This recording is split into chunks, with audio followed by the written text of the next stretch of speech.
Hello বন্ধুরা, অবশেষে কিন্তু বিরাট নিয়োগ বা বলতে পারেন আইসিডিএস সুপারভাইজর কর্মী সহায়ক এই যে নিয়োগগুলি করতে চলেছে, টোটাল কিন্তু এখানে শূন্যপদ দেখতে পারবেন 13,225খানা।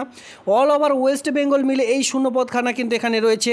তো আবেদনের লাস্ট ডেট রয়েছে সামনে মাস পর্যন্ত আপনারা কিন্তু আবেদন করতে পারবেন, যেটা অনলাইনের মাধ্যমে ওয়েস্ট বেঙ্গল পাবলিক সার্ভিস কমিশনের মাধ্যমে আপনাদের অনলাইনে আবেদন করতে হবে। যে সাইডে আমি চলে এসেছি, এই সাইডে আপনাদের নতুন করে রেজিস্ট্রেশন করে নিতে হবে। এই রেজিস্ট্রেশন প্রসেস কমপ্লিট হয়ে গেলে পরবর্তীতে সেই আইডি এবং কি সেই যে পাসওয়ার্ড আপনারা পাবেন, সেই পাসওয়ার্ড দিয়ে পুনরায় কিন্তু আপনাদের আবেদনটি করে নিতে হচ্ছে। তো সামনে মাসের পর্যন্ত কিন্তু আপনারা যে আবেদন সেটা কিন্তু করে নিতে পারবেন, বা বলতে পারেন লাস্ট ডেট রয়েছে সামনে মাসে। তো পাবলিক সার্ভিস কমিশনের অফিসিয়ালি সাইট থেকে কিন্তু আপনাদের যে আইসিডিএস, এর আগেও যে আইসিডিএস নিয়োগের বিজ্ঞপ্তি প্রকাশিত হয়েছিল প্রত্যেকটি কিন্তু, ঠিক আছে, প্রত্যেকটি কিন্তু আপনাদের এই যে পাবলিক সার্ভিস কমিশন রয়েছে, পাবলিক সার্ভিস কমিশনের মাধ্যমে কিন্তু প্রোভাইড করা হয়ে থাকে। তো বিশেষ করে সুপারভাইজার পোস্ট ইতিমধ্যে আপনারা সকলেই জানেন টোটাল কিন্তু এখানে নয়, ঠিক আছে, 13,000, এই যে 13,225খানা আপনারা শূন্যপদ দেখতে পারবেন। এই 13,225খানা অল ওভার ওয়েস্ট বেঙ্গলের জন্য। আর এখানে শুধুমাত্র এই যে সুপারভাইজার পোস্ট নয়, এখানে কিন্তু কর্মী সহায়ক সকল সমস্ত রকম মিলে 13,225খানা শূন্যপদ এখানে পাবেন। তো সেক্ষেত্রে বলে রাখি, এখানে কোয়ালিফিকেশন দেখতে গেলে সুপারভাইজার পোস্টের জন্য আপনাদের কিন্তু গ্র্যাজুয়েশন পাস শিক্ষাগত যোগ্যতা লাগবে, মানে বিএ পাস শিক্ষাগত যোগ্যতা লাগবে। কিসের জন্য? যারা সুপারভাইজার পোস্টে আবেদন করবেন।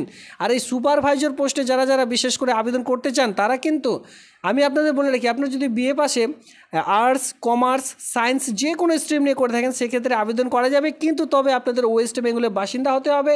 এখানে কিন্তু ছেলেদের জন্য বলতে পারেন মেল, মানে ছেলেদের জন্য কোনো রকম কিন্তু আবেদন এখানে কিন্তু নেই। শুধুমাত্র মহিলারাই এখানে সুপারভাইজার পোস্টের জন্য যে আবেদন, বা এখানে বলতে পারেন আইসিডিএসের যে আবেদন, সেটি কিন্তু করতে পারবেন।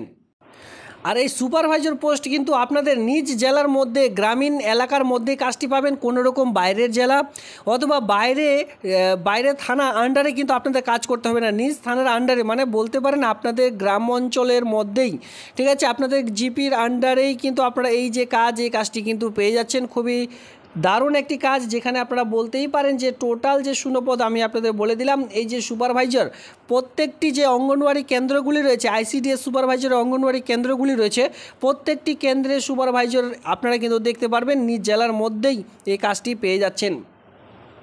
আর বিশেষ করে বলে রাখি, এই যে সুপারভাইজার পোস্ট রয়েছে, এই সুপারভাইজার পোস্টের জন্য আপনারা যে বেতনটি পাবেন সেটি কিন্তু 30,000 টাকা পার মান্থ যে স্যালারি, সেটা কিন্তু পেয়ে যাচ্ছেন। মানে বুঝতে পারছেন কী ধরনের এখানে বেতন রয়েছে। 30,000 টাকা পার মান্থ আপনারা কিন্তু যে অঙ্গনওয়াড়ি সুপারভাইজার পোস্ট রয়েছে এই সকল পোস্টের জন্য পাবেন। এখানে কি বলা আছে দেখুন, অঙ্গনওয়াড়ি, ঠিক আছে, অঙ্গনওয়াড়ি সুপারভাইজার পদে 13,225 জন যে কর্মীকে নিয়োগ করতে চলেছে, মহিলা কর্মীকে 23টি জেলায় নিয়োগ করতে হবে। টোটাল মিলে শূন্যপদ আমি আপনাদের বলে দিলাম, যেখানে কিন্তু প্রত্যেকটি দপ্তরে, বিশেষ করে দেখুন যেখানে সহায়ক নিয়োগ করতে চলেছে, যেখানে কর্মী নিয়োগ করতে চলেছে, মানে প্রত্যেকটি সেন্টারে ধরে রাখুন একজন করে নিয়োগ করতে চলেছে, সহায়ক একটি, কর্মী একটি, এর সঙ্গে সুপারভাইজার একটি। তো 3টে করে পোস্ট আপনারা এখানে দেখতে পারবেন। আর কোনো পোস্টে যেখানে ধরুন সহায়ক অলরেডি রয়েছে বা কর্মী অলরেডি রয়েছে, সেখানে কিন্তু কর্মী নিয়োগের প্রয়োজন নেই। এইভাবে করে কিন্তু অলরেডি লিস্ট কিন্তু তৈরি হয়ে গেছে, বা সেই লিস্ট অনুযায়ী কোন জেলায় কোন গ্রাম পঞ্চায়েতের আন্ডারে কতগুলি আপনাদের আইসিডিএস সুপারভাইজার সেন্টার রয়েছে, কোন সেন্টারে কতগুলি দিদিমণির প্রয়োজন পড়বে, আইসিডিএস সুপারভাইজার যে কর্মী আছে কতগুলি কর্মী নিয়োগ করতে চলেছে, কতগুলি পড়বে, মানে শূন্যপদ রয়েছে। এক কথা আমি যেটা বলতে চাচ্ছি আপনাদের, যে কোন কোন আইসিডিএসে কতগুলি শূন্যপদের প্রয়োজন পড়বে, প্রত্যেকটি কিন্তু ইতিমধ্যে হিসাব কমপ্লিট হয়ে গেছে। এইভাবে এখন কিন্তু ডাইরেক্টলি রিক্রুটমেন্টের বিজ্ঞপ্তি আপনারা দেখতে পারবেন। আর এই মাসেই কিন্তু এই রিক্রুটমেন্টের বিজ্ঞপ্তি বেরোনোর সম্ভাবনা রয়েছে, কারণ কি সামনে দেখতে পাচ্ছেন ইলেকশন রয়েছে, আর ইলেকশনের মধ্যেই এখানে কিন্তু এইবারে কিন্তু আপনারা বড় চমক দেখতে পারবেন। রাজ্য সরকারের অল ওভার ওয়েস্ট বেঙ্গল জুড়ে এই যে চাকরি বিজ্ঞপ্তি এই মাসে শুরু হবে, আর সামনে মাস পর্যন্ত কিন্তু আপনারা আবেদন করতে পারবেন, মানে সামনে মাসেই আবেদনটির লাস্ট ডেট রয়েছে। এই জন্য ভিডিওর শুরুতে বলেছিলাম সামনে মাসের মধ্যেই কিন্তু আবেদনটি আপনাদের করে কমপ্লিট করতে হবে। আর ডিসেম্বরের দিকে আপনারা কিন্তু ডিসেম্বর অথবা নভেম্বরের দিকে কিন্তু এর যে এক্সাম, সেই এক্সামটি কিন্তু নেওয়া হবে। আর বাকি যে এক্সাম, এখানে টোটাল আপনাদের 3টে এক্সাম রয়েছে। বলে রাখি, সবার প্রথমে 3টে এক্সাম রয়েছে। ফার্স্ট যে এক্সাম রয়েছে এমসিকিউ টাইপের, সেখানে কিন্তু 100 মার্কের আপনাদের কোয়েশ্চেন থাকবে। যারা উত্তীর্ণ হবেন সেই নিয়ে একটি শর্ট লিস্ট তৈরি করা হবে। সেই শর্ট লিস্টে যদি আপনারা উত্তীর্ণ হতে পারেন, পরবর্তীতে কিন্তু আপনাদের 400 মার্কের একটি লিখিত এক্সাম হবে, ঠিক আছে? 400 মার্কের লিখিত এক্সাম, নট এমসিকিউ। এমসিকিউ আগেই হবে, যেটা কিন্তু 100 মার্কের। এই 100 মার্কে যারা উত্তীর্ণ হবেন তারা কিন্তু 400 মার্কের একটি রিটেন টেস্ট আপনাদের নেওয়া হবে। যেই রিটেন টেস্টে যারা যদি উত্তীর্ণ হতে পারেন, পরবর্তীতে শুধুমাত্র 50 মার্কের একটি ভিভা ভয়েস নেওয়া হবে। এরপরে কিন্তু নিয়োগের প্রক্রিয়া রয়েছে। এই 3টে ধাপে টোটাল যে নিয়োগ, এই নিয়োগটি কিন্তু করতে চলেছে। এখানে কিন্তু অনেকের যেটা কোয়েশ্চেন, সেটা কিন্তু বয়স কাঠামো। বলে রাখি, অঙ্গনওয়াড়ি সুপারভাইজার পদে আবেদন করার জন্য চাকরি প্রার্থীদের যে বয়স প্রয়োজন পড়বে, সেটা কিন্তু এখানে বলা হয়েছে 18। তবে এখানে দেখুন 21 থেকে আপনারা আবেদন করতে পারবেন। 18 থেকে কোন পোস্টের জন্য আবেদন করতে পারবেন? যারা অঙ্গনওয়াড়ি কর্মী রয়েছে, সহায়িকা রয়েছে, এই সকল পোস্টের জন্য 18 থেকে আবেদন করতে পারবেন। আর যদি কেউ সুপারভাইজার পোস্টে আবেদন করতে চান, সেখানে কিন্তু 21 বয়স আপনাদের লাগবে। 21 থেকে আপনাদের শুরু, আর 21 থেকে 42 পর্যন্ত আপনারা যে কেউ আবেদন করতে পারবেন। সেক্ষেত্রে আমি বলে রাখি, এসসি এসটি ওবিসিরা যে গভর্নমেন্ট রুলস অনুযায়ী বয়সের ছাড়, এসসি এসটি হয়ে থাকলে বয়সের 5 বছর, ওবিসিরা বয়সের 3 বছর, সেই ছাড়টি এখানে অবশ্যই আপনারা পাবেন। সিলেবাসও আমি আপনাদের আলোচনা করে দেবো, সেটা অবশ্যই আপনারা ভিডিওটি প্রথম থেকে শেষ পর্যন্ত দেখতে থাকুন। আর এটি কিন্তু অল ওভার ওয়েস্ট বেঙ্গলের মধ্যে, বিশেষ করে মহিলাদের জন্য দারুণ একটি দুর্দান্ত চাকরি বিজ্ঞপ্তি বলতেই পারেন। কারণ কি, নিজ জেলার মধ্যে এত একটা হাই র্যাঙ্কের চাকরি আর এত সুন্দর বেতন রয়েছে নিজ জেলার মধ্যে, বিশেষ করে যেটা বলতেই পারেন, নিজ জেলার মধ্যে বাড়ি থেকে আপনারা যাওয়া আসা করতে পারবেন। এমন একটি সুন্দর চাকরির জন্য আপনারা কিন্তু এখন থেকে প্রস্তুতি নিন। আমি আপনাদের বলবো, এখন থেকে প্রস্তুতি নিলে হয়তো আপনারা এই যে শর্ট লিস্ট, সেই শর্ট লিস্টে আপনারা কিন্তু নাম তুলতেও পারেন।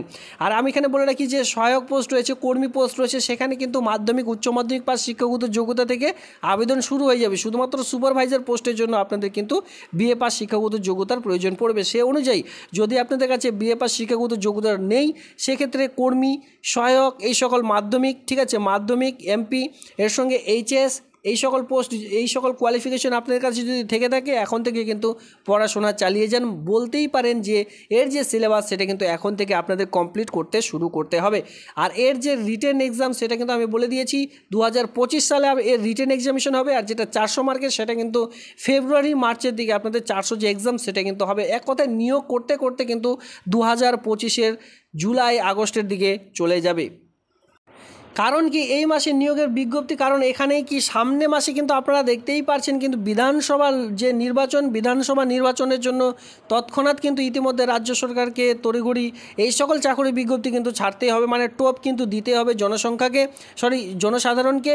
তো এখানে দেখুন, আবেদন বিজ্ঞপ্তি এখনও প্রকাশিত হয়নি। তবে লোকসভা নির্বাচন ফলাফল ঘোষণা হওয়ার পরেই কিন্তু রাজ্যের প্রত্যেকটি জেলায় সুপারভাইজার পদে নিয়োগের বিজ্ঞপ্তি পাঠানো হবে, মানে বেরোনোর যে সম্ভাবনা, সেটা কিন্তু হবে। এখানে প্রত্যেক আপনারা নোটিশের মধ্যেই সেটা দেখতে পারবেন। আর যেহেতু ইতিমধ্যে লোকসভা নির্বাচন কমপ্লিট হয়ে গেছে, ইতিমধ্যে রেজাল্টও আউট হয়ে গেছে, এরপরে কিন্তু বিধানসভা ভোটের আগেই এই সকল রিক্রুটমেন্ট, এক কথায় রাজ্য সরকারের প্রত্যেকটি রিক্রুটমেন্টের বিজ্ঞপ্তি আপনারা কমপ্লিটলি দেখতে পারবেন, যত রকম রয়েছে। এর সঙ্গে গ্রাম পঞ্চায়েত, এই যে গ্রাম পঞ্চায়েতের রিক্রুটমেন্ট এখনও পর্যন্ত কিন্তু শুরু হয়নি, আর অনেকে রেজিস্ট্রেশনও করে ফেলেছেন। সেই রেজিস্ট্রেশনটা আমি মনে করি সেটি ভুয়ো। কারণ কি, যখন এর ফুলফিলমেন্ট রিক্রুটমেন্টের বিজ্ঞপ্তি প্রকাশিত হবে, তখন নতুন করে রেজিস্ট্রেশনে একসঙ্গে করতে পারবেন, একসঙ্গে কিন্তু অনলাইনে আবেদনও করে নিতে পারবেন, ঠিক আছে? তো ইতিমধ্যে গ্রাম পঞ্চায়েতের রিক্রুটমেন্ট এবং কি সঙ্গে গ্রাম পঞ্চায়েত রিক্রুটমেন্ট বিজ্ঞপ্তি পরে বেরোবে। তবে 100% এই রিক্রুটমেন্টটি এই মাসেই বেরোনোর বিজ্ঞপ্তির সম্ভাবনা রয়েছে, সেটা কিন্তু গোপন সূত্রের খবর। তো এখান থেকে আমি একটাই কথা বলবো, আপনারা এখনও পর্যন্ত যারা এই সিলেবাসগুলি কমপ্লিট করেননি, অবশ্যই সিলেবাসগুলি কমপ্লিট করে রাখবেন। তো এখানে আমি আপনাদের বলেছিলাম টোটাল 3টে ধাপে এক্সাম নেওয়া হবে, যেটা কিন্তু পার্ট 1-এ আপনাদের প্রিলিমিনারি যে এক্সামটি হবে, সেটা কিন্তু নিয়োগ করা হবে। পার্ট 2-তে আপনাদের থাকছে রিটেন টেস্ট, যেটা কিন্তু 400-র মধ্যে থাকবে।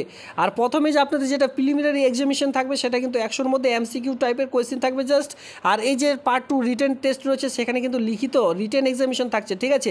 400-র মধ্যে আপনাদের লিখিত এক্সাম থাকবে। প্রত্যেকটি যে সকল সাবজেক্টগুলি থাকবে, প্রত্যেকটি সাবজেক্টে কিন্তু 100 মার্কের করে কোয়েশ্চেন থাকবে। আর এই সকল নিয়ে আমি আরেকটি ভিডিও বানিয়ে দেবো, যাতে করে আপনাদের সিলেবাসগুলি কমপ্লিট আপনারা বসে বসে বাড়িতে বসে করতে পারেন, অথবা অনলাইনে যে কোনো ইউটিউব চ্যানেলে আপনারা কিন্তু সেই সকল, বা আপনাদের বাড়ির আশেপাশে যদি কোচিং থেকে থাকে ভালো সুন্দর, সেই সকল কোচিংয়ে আপনারা এই সকল বিষয় নিয়ে কমপ্লিটলি করে রাখুন। এরপরে পার্ট 3 দেখতে পাচ্ছেন ভিভা ভয়েস, যেখানে যে ইন্টারভিউ কিন্তু আপনাদের 50 মার্কের থাকছে। তো সেক্ষেত্রে বুঝতে পারছেন, এখানে কিন্তু টোটাল টোটাল 550 নাম্বারে আপনাদের কোয়েশ্চেন থাকবে যদি আপনারা কেউ সুপারভাইজার পোস্টে চাকুরি নিতে চান। 550-এ যারা একেবারে সিলেবাস কমপ্লিট করবে তাদের কিন্তু খুবই আনন্দের ব্যাপার, বা আপনারা বলতেই পারেন যখন রিক্রুটমেন্ট প্রকাশিত হবে বা লিখিত এক্সাম হবে আপনাদের জন্য, প্রিলিমিনারি এক্সাম হবে, আপনারা কিন্তু খুব নির্দ্বিধায় কিন্তু ভালো মতো পরীক্ষাটি দিতে পারবেন। তো বন্ধুরা, এ হচ্ছে আজকের এই ভিডিওটি যদি একটু ইনফরমেটিভ বা গুরুত্বপূর্ণ মনে হয় ভিডিওটিতে অবশ্যই একটি লাইক, সঙ্গে চ্যানেলটিকে সাবস্ক্রাইব করে দিয়ে অবশ্যই সঙ্গে থাকবেন। ধন্যবাদ।